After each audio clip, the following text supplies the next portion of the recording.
কি অবস্থা Brazil fan? আপনাদের কি অবস্থা? কি মজা লাগে?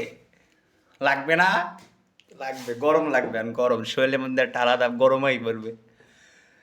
কারণ এত চাপা, রাস্তায় গেলে চাপা, কোনো খাইতে গেলে চাপা। বাপ দামার আমলের চারি পাঁচটা কাপ লই লইছে, এর খালি হ্যাঁ হ্যাডাম দেয়।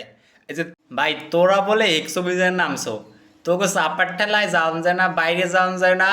ঘরের মধ্যে থাকলেও মনে পড়ে যে ব্রাজিল নামে একটা দল আছে, মরতো গেল মনে পড়ে কি এটা ব্রাজিল নামে একটা দল আছে। তা তোরা কেমনে মরক্কো লাগে, তোরা ড্র করলি কেমনে? আমার বুঝো ভাই, তোরা বলে 120 নামছো, তোকে চাপার ঠেলায় যাওয়া যায় না, কোনো নেই। তোরা কেমনে তোরা ড্র করলি কালকে মরক্কোর লাগে? তোকে শরীরে একটা আলাদা ভাইবসেই পড়ছে। তো গরমে আমার লাগবে, গরম ডাবল হয়ে যাবে। তোরা আর কয়েকদিন ওয়েট কর, দেখ তোকে 120 পিস করলে ঢুকাই দেবে, দেখবি আর কয়েকদিন পর ওয়েট কর, একটু ওয়েট কর।